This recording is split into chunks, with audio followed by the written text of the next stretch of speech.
पधारो मारे देश जी, आओ जी पधारो मारे देश जी।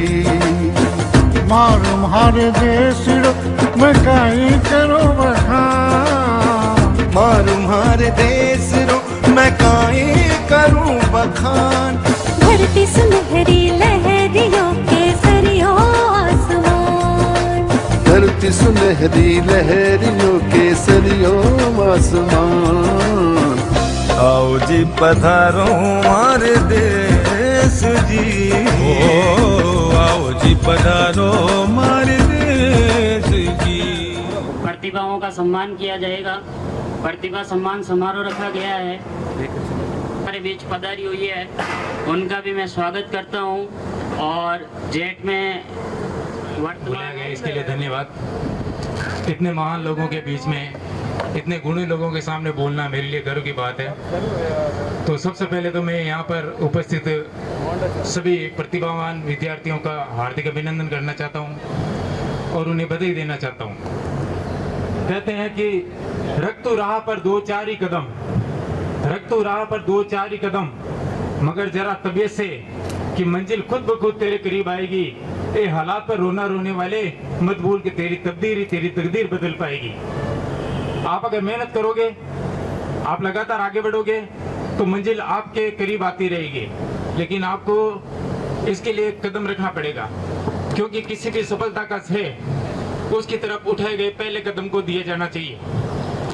मुझे बड़ा गर्व है, मैं इस संस्था से जुड़ा हूँ और सबसे बड़ी बात यह है कि ये संस्था जैसे यहाँ पर हेडिंग लगाया हुआ है 5 साल बेमिसाल, ये एकदम सही बात है। 5 सालों में यहाँ के विद्यार्थियों ने बहुत जबरदस्त नाम कमाया है, कईयों ने सरकारी नौकरियाँ प्राप्त की है। आप में भी इतनी प्रतिभा है कि आप भी प्राप्त कर सकते हैं। मैं आप सबको आपके सफल भविष्य की शुभकामनाएं देता हूँ। धन्यवाद। बहुत बहुत आभार, बहुत बहुत धन्यवाद और अभिनंदन। जैसा कि आप सभी को विदित है, इस संस्थान की स्थापना 2017 में हुई और यह संस्थान हमारे नागौर जिलों में कृषि के लिए एक बहुत ही महत्वपूर्ण आयाम सिद्ध किए हैं। जब 2016 में हम यहाँ से यूजी कर रहे थे तो यहाँ अपने नागौर जिले के बच्चों की बहुत ही संख्या कम थी। संख्या कम का मतलब न के बराबर 40-60 सीटों में से मात्र 2 या 3 बच्चे हम नागौर जिले के हुआ करते थे। तो एक बहुत ही महान मंथन किया गया, जिसमें जिला शिक्षा अधिकारी, जिला कृषि अधिकारी श्रीमान शंकर राम जी सियाग और जो पत्रकार बंधु हैं, उन सब ने मिलकर यहाँ कॉलेज स्थापित करवाई, खुलवाई और फिर है जो विधिवत रूप से चलाई गई। तो विद्यार्थियों के लिए कृषि के क्षेत्र में बहुत ही बढ़ता हुआ रुझान है, चाहे वो शिक्षा हो, चाहे वो अनुसंधान हो, चाहे वो प्रसार हो। बस ज़रूरत है तो अपने को मेहनत करने की ज़रूरत है और मेहनत करोगे तो आगे बढ़ोगे। धन्यवाद। बहुत बहुत आभार, बहुत बहुत धन्यवाद। एक बार पुनः आप सभी का बहुत बहुत अभिनंदन, बहुत बहुत स्वागत। हमारे बीच में विराजमान अतिथिगण मौजूद विद्यार्थी होगा या उसका होगा या मेरा नहीं होगा, ये गलत। दिमाग आपका आईक्यू सबका बराबर है। अब काम कितना लेना है वो आपके ऊपर है। आज एग्रीकल्चर में जिस प्रकार से 2016 के बाद में जो भीड़ देखने को मिली है वो लगन के प्रति मिली है। 2015 में जब नागौर में हम आए थे तो कृषि का बहुत कम स्कोप था, कोई जानता नहीं था कृषि क्या होती है। उसके बाद में धीरे धीरे जैसे ही कृषि क्षेत्र में शुरुआत हुई, जिन्होंने एक अच्छा रिजल्ट दे करके, चाहे नागौर कॉलेज है, चाहे बायतू कॉलेज है, चाहे जोबनेर है, चाहे बीकानेर है, और ये सही बात है। जिन प्रतिभाओं का सम्मान करेंगे वो आपके सामने। एक लाइन है जो इस इंस्टीट्यूट के माध्यम से डॉक्टर रविंद्र जी सियाग ने रखी थी कि विकल्प बहुत मिलेंगे मार्ग भटकाने के लिए, संकल्प एक ही है मंजिल तक जाने के लिए। ये सही बात है, क्योंकि अगर आप कृषि के क्षेत्र में जा रहे हो, अगर आप पढ़ाई कर रहे हो, तो बहुत से ऐसे विद्यार्थी या आपके साथीगण जो कृषि में नहीं जाना चाहते, वो आपको पीछे खींचने की कोशिश करेंगे। उनको पता है कि आज अपने भारत की 70% आबादी कृषि पर निर्भर है।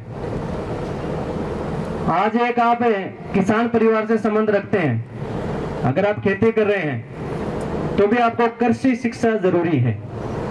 आपके पिताजी अनपढ़ हैं, वो खेती कर रहे हैं, अगर आप किसान परिवार से संबंध रखते हैं तो थोड़ी जानकारी रख करके उनको बताओ कि इस प्रकार से खेती करनी है।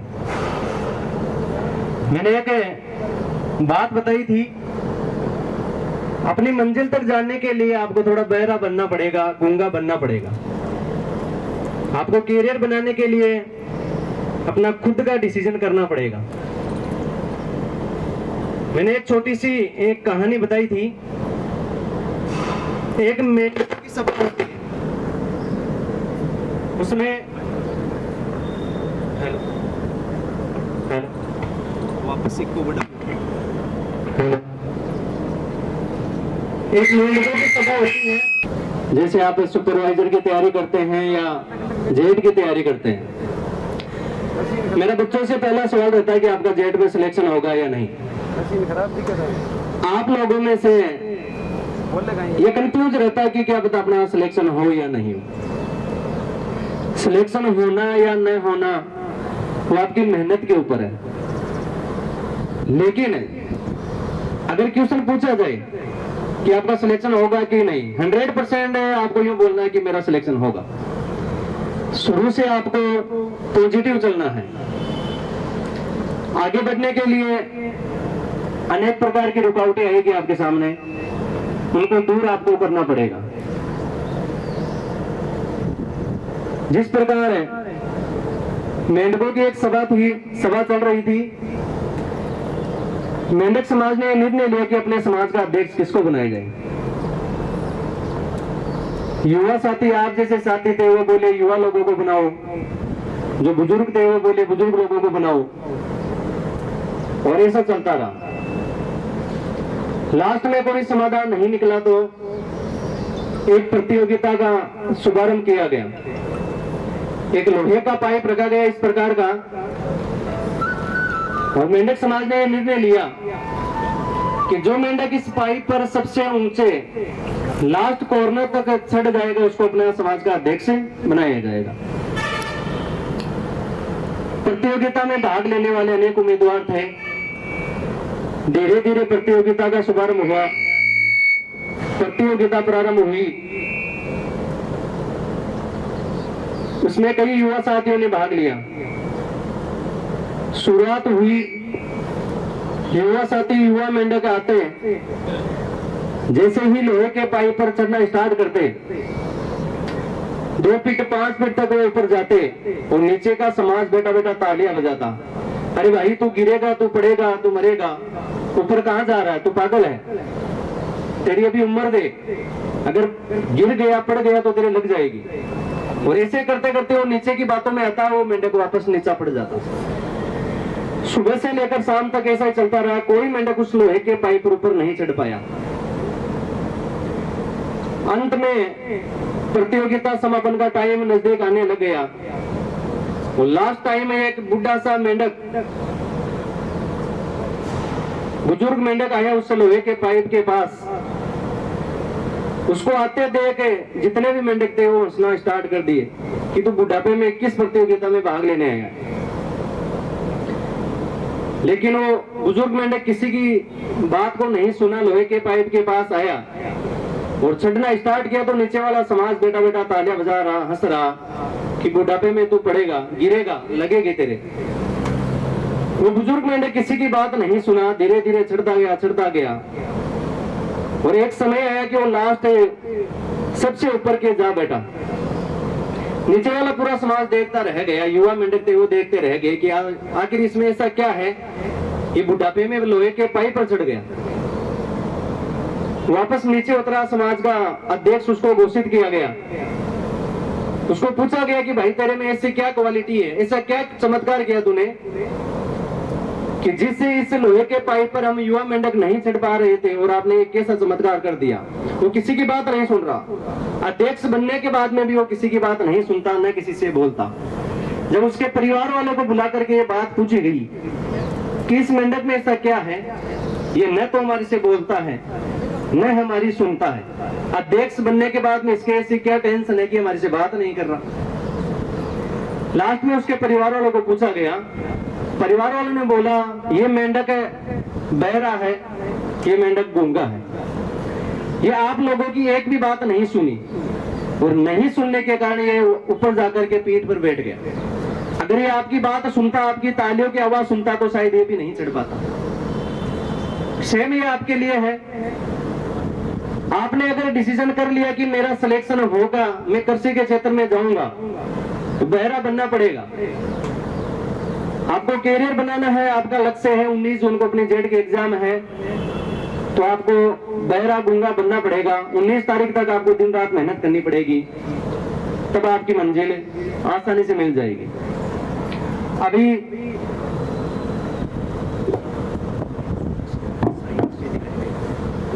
श्री प्रेम सुख जी सियाग, सहायक कृषि अधिकारी डेगाना, मेरा निवेदन है आप मंच पे बता रहे। तहे दिल से आपका जोरदार तालियों की गड़गड़ाहट के साथ अभिनंदन और स्वागत। सियाग साहब पधारो। अगर मेहनत करोगे, परिश्रम करोगे तो आपकी सफलता निश्चित है। 5 साल श्री हरदेव जी गारू साहब हमारे बीच में पधारे हैं, एलपीएस के निदेशक। पधारो साहब, आप स्वागत जोरदार तालियों के गड़गड़ाहट साथ। आगे बिराजो साहब मंच पर। जैसे अभी बात बताई गई थी कि यूं ही नहीं मिलती राही को मंजिल, एक जुनून सा दिल में जगाना पड़ता है। पूछा चिड़िया से कैसे बनता है घोंसला, बोला भरनी पड़ती है उड़ान और तिनका तिनका उठाना पड़ता है। एक चिड़िया के घोंसले को देखो जरा, अपने घर में अगर चिड़िया घोंसला लगाती है तो कितनी मेहनत करती है, एक एक तिनका उठाती है। अगर बार बार हम उस तिनके को उठा दें तो वो रुकती नहीं है, अपनी मंजिल में हार नहीं मानती है। 5 मिनट 10 मिनट वो आपका वेट करेगी कि ये कब रुक जाए, उसके बाद में वापस तिनका उठाना पड़े। तो यही है, मेहनत करो। मुश्किलें दिल के इरादे आजमाती हैं, स्वप्न के पर्दे निगाहों से हटाती है। हौसला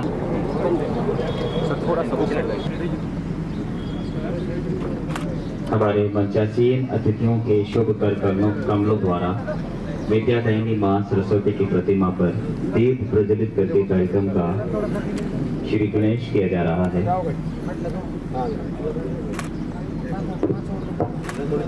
इस कार्यक्रम के मुख्य अतिथि बहुत जल्द हमारे बीच में मंचासीन होंगे। श्री नारायण जी बेनीवाल साहब, माननीय विधायक खेमसर, बहुत जल्द हमारे बीच में मंचासीन होंगे।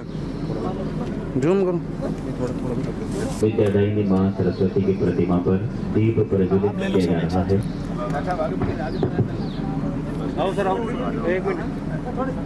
उनसे भी निवेदन रहेगा आप भी विराजें। साथ ही हमारे अतिथि में मनीष जी सियाग, छात्र कल्याण निदेशक, और बता रहे मंच पर विराजें सर। बहुत बहुत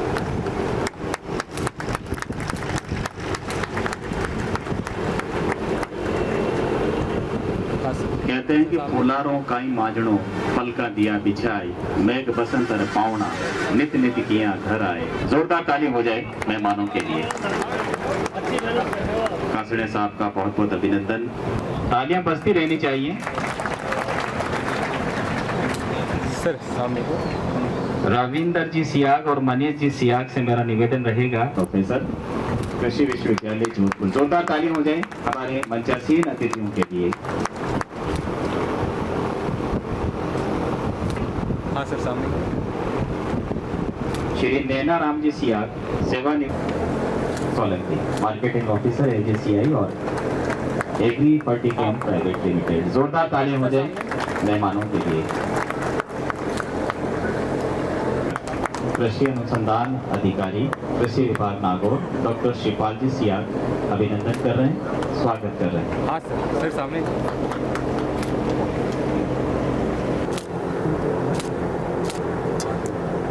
श्री देवेंद्र जी राठौड़, प्रशासनिक अधिकारी कृषि विभाग नागौर। रिजपाल जी राठ, फैकल्टी एजेसीआई से मेरा निवेदन, आपका अभिनंदन। जोरदार तालियां।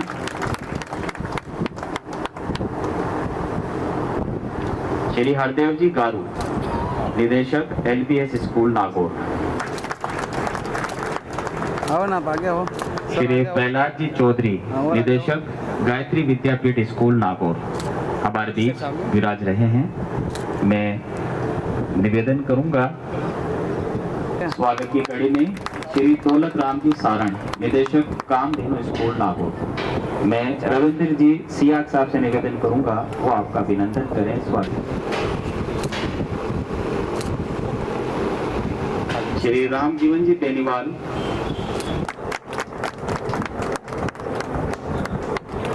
बहुत बहुत अभिनंदन, बहुत बहुत स्वागत। हमारे मेहमानों का, अतिथियों का शंकर राम जी सियाग, जिला तालियां हो जाए।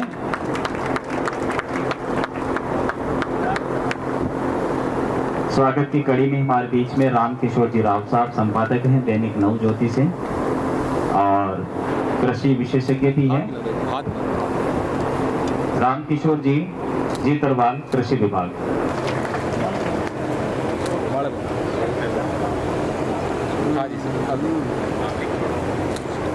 हमारे मेहमानों के लिए जोरदार ताली हो जाए। सबका बहुत बहुत अभिनंदन, बहुत बहुत स्वागत। हमारे बीच में मुख्य अतिथि पधारेंगे, उनका भी हमारी राजस्थानी परंपरा अनुसार आपका स्वागत करेंगे, अभिनंदन करेंगे। वो भी हमारे बीच में कुछ ही पलों में मंचासीन होंगे। एक बार पुनः सबका बहुत बहुत अभिनंदन, बहुत बहुत स्वागत। अब मैं निवेदन करूंगा कृषि विभाग नागौर के श्री राम किशोर जी जीतरवाल आगंतुक मेहमानों के अतिथि में स्वागत उद्बोधन प्रस्तुत करेंगे। डिग्री जेड कैरियर इंस्टीट्यूट के 5 साल बेमिसाल का जो प्रतिभा सम्मान समारोह है रखा गया है, उसमें मैं पधारे हुए आगंतुकों का तहे दिल से हार्दिक अभिनंदन करता हूं, स्वागत करता हूं। बहुत बहुत अभिनंदन, बहुत बहुत स्वागत। हमारे सभी अतिथियों का, सभी मेहमानों का। तूफान कितना भी हो हाथ उठाए रखना, दलदल कितना भी हो पैर जमाए रखना। कौन कहता है छलने में पानी नहीं रुकता, बस बर्फ जमने तक हाथ लगाए रखना। मैं निवेदन करूंगा, जा रही हैं, मैं निवेदन करूंगा पधारे ललिता सिंह।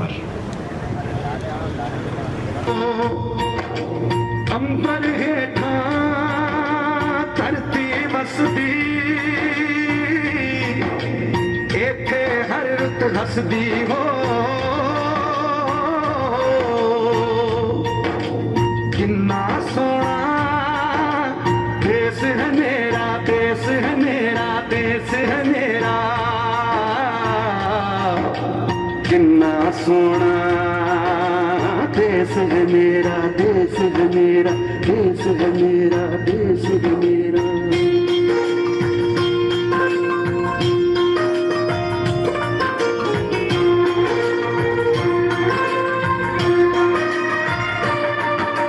धरती सुनहरी अंबर नीला, धरती सुनहरी अंबर नीला, हर मौसम रंगीला। ऐसा देश है मेरा, हो ऐसा देश है मेरा, ऐसा देश है मेरा, हाँ ऐसा देश है मेरा। बोले पपीहा कोयल गाए, बोले पपीहा कोयल गाए, सावन घिर के आए। ऐसा देश है मेरा, हो ऐसा देश है मेरा, ऐसा देश है मेरा, हाँ ऐसा देश है मेरा।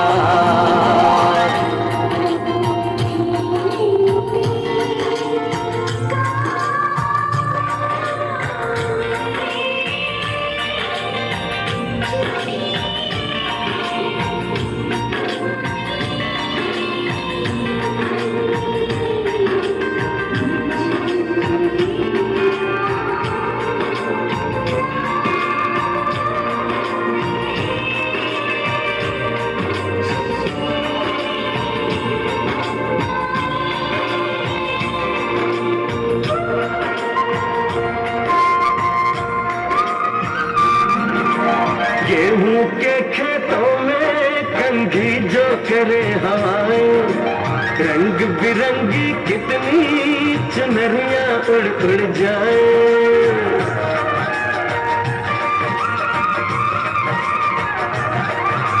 पनघट पर पनहारन जब माँ सरस्वती को नमन करते हुए आज के इस समारोह के मुख्य अतिथि प्रधानाचार्य जी भंवरलाल जी और समस्त मंचासीन अतिथि, एक ही शब्द में मैं अपनी बात रखूंगा, बिना मेहनत के मंजिल नहीं मिलती और मंजिल पाने के लिए इससे अच्छा प्लेटफॉर्म नागौर में कहीं नहीं है। एग्रीकल्चर के लिए सबसे अच्छा प्लेटफॉर्म है। तो सभी से ये विद्यार्थियों से आग्रह है कि वो लगातार मेहनत करें और मंजिल प्राप्त करें, तब तक रुके नहीं, लगातार आगे बढ़ते रहें। जय हिंद, जय भारत। बहुत बहुत आभार। गोरी गोरी गोरी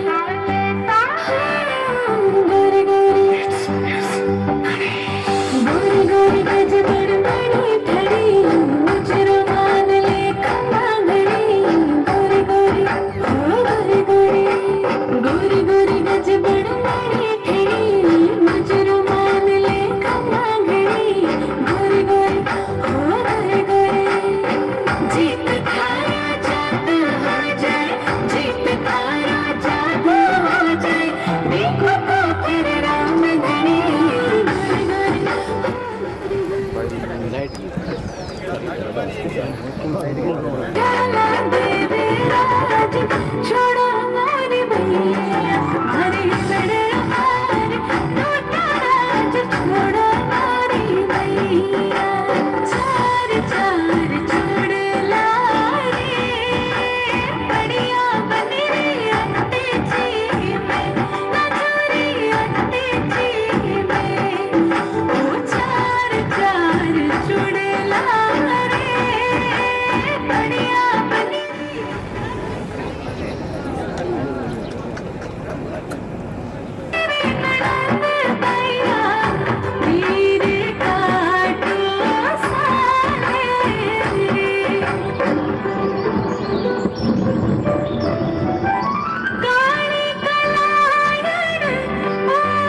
मरण महला नीचे सा ए झरा खाने जैसा लगाई तारिया बाग चांद चशोड़िया रो मन मेरा देव बसाए मन मन खेला भुला कीड़ा हक नजर नहीं लग जाए।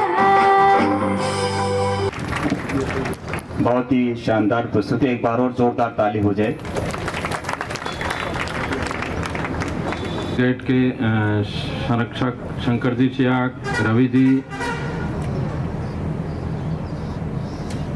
अभिभावक वे प्यारे बच्चों, शिक्षा के क्षेत्र में नागौर के जो बढ़ते कदम प्रतिवर्ष ऊंचाइयों पर बढ़ रहे हैं,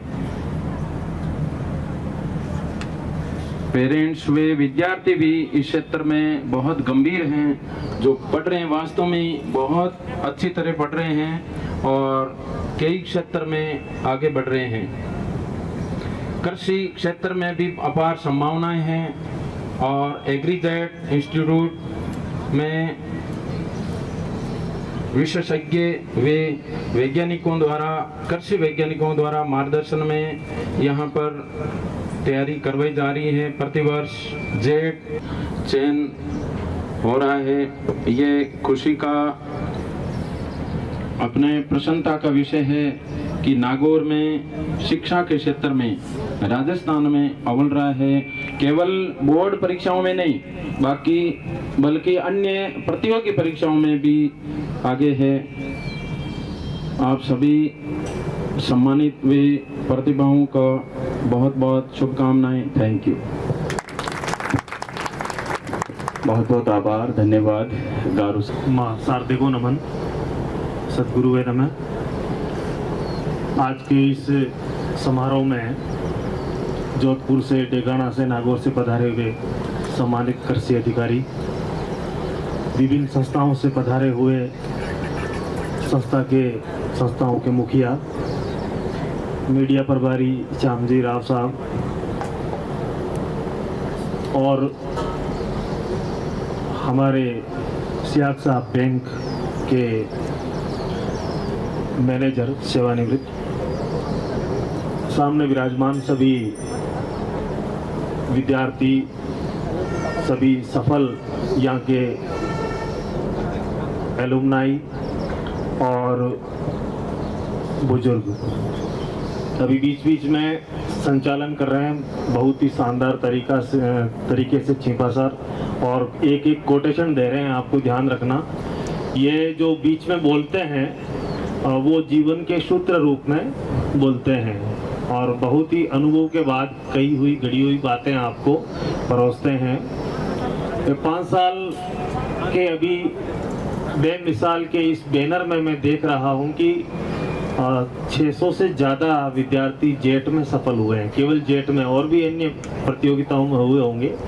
तो ये एक नागौर के लिए बहुत बड़ी उपलब्धि है, ये गौरव का विषय है नागौर जिले के लिए। और मुझे याद है कि 2011-12 में यहाँ से बच्चे तैयारी करने के लिए जोबनेर जाया करते थे और जोबनेर में 3-4 लड़कों को छोड़ने के लिए मैं गया था। उन्होंने कहा हमारे साथ चलो, तो वहाँ पर जिस संस्थान में हमने रखा उस संस्थान के मुखिया ने बिल्कुल इस तरह से व्यवहार किया जैसे कोई उनको बच्चों की आवश्यकता ही नहीं है, क्योंकि वो एक ही जगह संस्थान था, बाकी जगह संस्थान थे नहीं। उनको पता था कि जाएंगे कहाँ, घूम फिर के यहीं आएंगे।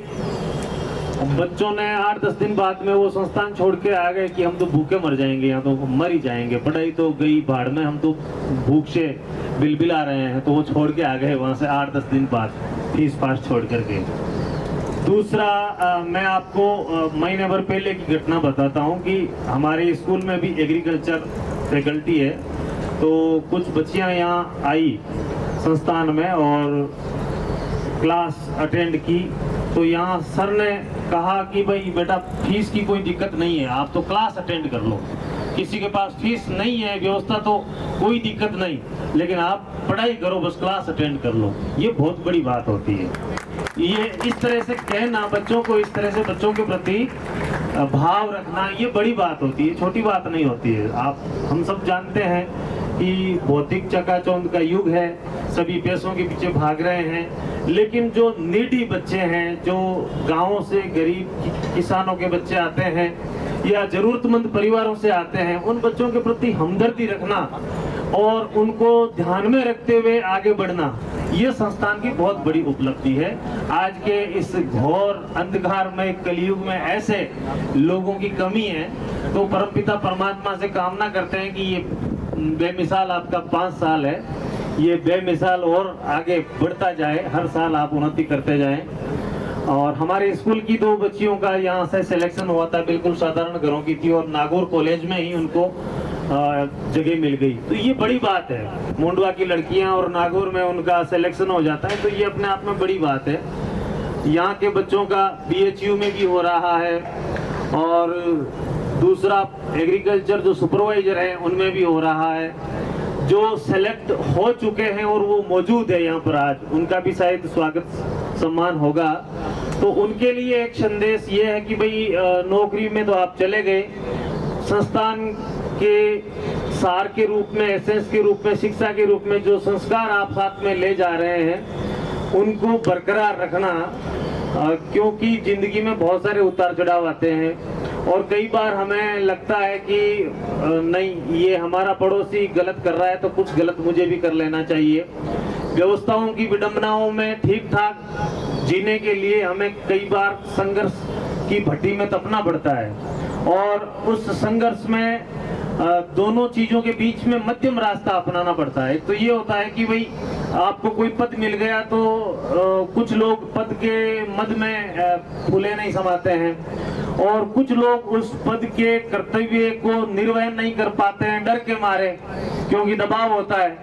तो आगे कुआ पीछे खाई, ऐसी व्यवस्थाओं में भी जीने की स्थितियां आ सकती है कि कहाँ जाएं, अब हम क्या करें। तो ऐसे में धैर्य बनाए रखना बहुत जरूरी है और ना अहंकार रखना है, ना डरना है। अपने भीतर की ऊर्जा को परमात्मा के रूप में साक्षी रखते हुए बिल्कुल बेबाक तरीके से, बिल्कुल निडर होकर के आपको अपने कृषि क्षेत्र में या जो भी क्षेत्र मिले उसमें अपना काम करना है, क्योंकि ड्यूटी से बड़ा मेरे माने कोई धर्म नहीं होता है। ड्यूटी अगर हम ठीक ठाक नहीं करते हैं तो हम हमारे मूल स्वत्व को खो देते हैं। जैसे एक किसान की ड्यूटी है अच्छी तरीके से खेती करना, अगर कोई पड़खाऊ किसान है तो वो चाहे 1000 बीघा खेती है तो भी कोई काम की नहीं है, मेहनत नहीं करता है, जल्दी नहीं उठता है, समय की कदर नहीं करता है, तो 1000 बीघा जमीन है वो भी चली जाएगी। और अगर विद्यार्थी है और वो समय की कदर नहीं समझता है, पढ़ता नहीं है, तो उसकी ड्यूटी पढ़ना है, वो ड्यूटी ठीक से नहीं कर रहा है, समय चला जाएगा, फिर बाद में केवल पछतावा हाथ लगेगा। इसी तरह से हर आदमी की अपनी अपनी ड्यूटी है। संस्थान संचालक है, उनकी ड्यूटी है बच्चों का ध्यान रखना, बच्चों की पीड़ाओं को समझना, बच्चों की संवेदनाओं के साथ अपनी संवेदनाओं को मिला करके आगे बढ़ना, मानवता को बरकरार रखना, ये चीजें हमें सोचने के लिए विवश करती है। तो यहाँ आज आपका जो सम्मान समारोह हो रहा है, मैं समझता हूँ कि इस सम्मान को हम तभी बरकरार रख पाएंगे जब हम लोग अपने अपने क्षेत्र में अपने अपने कर्तव्यों को अच्छी तरह से निभाएंगे। विद्यार्थी जीवन चला जाने के बाद में फिर हमें पीछे मुड़ करके देखते हैं तो कई बार हम दूसरों को दोष देते हैं कि घर वालों ने साथ नहीं दिया, टीचर्स अच्छे नहीं मिले। ये सब दूसरों के सिर पे ठीकरा फोड़ने का मतलब है कि हमारे अंदर की कमजोरियों को हम लोग स्वीकार नहीं करते हैं। तो हमें हमारे भीतर की जो कमजोरियां हैं उनको आइडेंटिफाई करना, उनको पहचानना है और हमारे अंदर जो शक्ति का भंडार है उसको पहचान करके कमजोरियों को दूर करके आगे बढ़ना है। हर व्यक्ति अक्षय ऊर्जा का भंडार है, आदमी की शक्ति का कोई पार नहीं है। व्यक्ति इतना शक्तिमान है कि जब आदमी ठान लेता है और मान लेता है तो उसको सपने के रूप में साकार करके बता देता है। अभी आप देख रहे हैं कि पश्चिम राजस्थान से, बाड़मेर से, जैसलमेर से, जहाँ झोंपड़ियों में रहने वाले बिल्कुल गरीब परिवारों के बच्चे कलेक्टर बनकर के निकल रहे हैं, डॉक्टर बनकर के निकल रहे हैं, इंजीनियर बनकर के निकल रहे हैं। तो अभाव जो है वो हमारे मन पर निर्भर करते हैं। हम लोग भी जो है बिल्कुल अभावों में से गुजरे हुए हैं, कोई एकदम एलिट परिवारों से नहीं है। बहुत दुख देखे हैं, हमारी पूरी शिक्षा चिमनियों में हुई है और आवागमन के साधन नहीं थे। 10-10 किलोमीटर, 15-15 किलोमीटर पैदल रोजाना चलना पड़ता था। आज हम 1 किलोमीटर पैदल चलते हैं तो 10 बार सोचते हैं, लिफ्ट लेते हैं, पीछे देखते हैं कोई आ तो नहीं रहा है। तो कर्म के प्रति हमारी जो डिग्निटी है, लेबर, डिग्निटी ऑफ लेबर, हमें कर्म करने से कतराना नहीं चाहिए। और काम कोई छोटा नहीं होता है, कोई भी काम छोटा नहीं होता है। हम छोटे छोटे कामों को बड़ा दिल से करेंगे तभी हम लोग आगे बढ़ेंगे। ये हमारे जो देश है, हमारे सामने विकसित देश जापान वगैरह, वहाँ के लोगों की जीवन शैली को देख करके बहुत कुछ सीखा जा सकता है। वहाँ लोग काम को छोटा नहीं समझते हैं और हम जो है काम को छोटा समझ लेते हैं, काम से दूर हट जाते हैं, काम से भाग जाते हैं। इसलिए हमारा भाग्य भी हमसे भाग जाता है, क्योंकि भाग्य तो हमारी मुट्ठी में है भाई। जो कर्म करेगा वो भाग्य का निर्माण कर लेगा। हमने ऐसे ऐसे लोगों को देखा है जो बिल्कुल एकदम जीरो से उठे हैं, मेहनत की उन्होंने और वो आज हीरो बन गए। वो अपने मेहनत के बल पर बने हैं। ना तो उनके पास कोई गॉड फादर था, ना उनके पास कोई पॉलिटिकल अप्रोच थी, ना उनके पास कोई धन था। उनके पास केवल कर्म था, मेहनत थी और मेहनत के बल पर वो लोग आगे बढ़ गए। आगे बढ़ करके मिसाल कायम की। ऐसे लोग हमारे मंच पर ही बैठे हैं। आप लोग देख रहे हैं जो स्कूलों के संचालक हैं, जो आज मीडिया के चीफ रिपोर्टर हैं, ये सब लोग जो है बिल्कुल संघर्ष करके आए हुए लोग हैं। ऐसे नहीं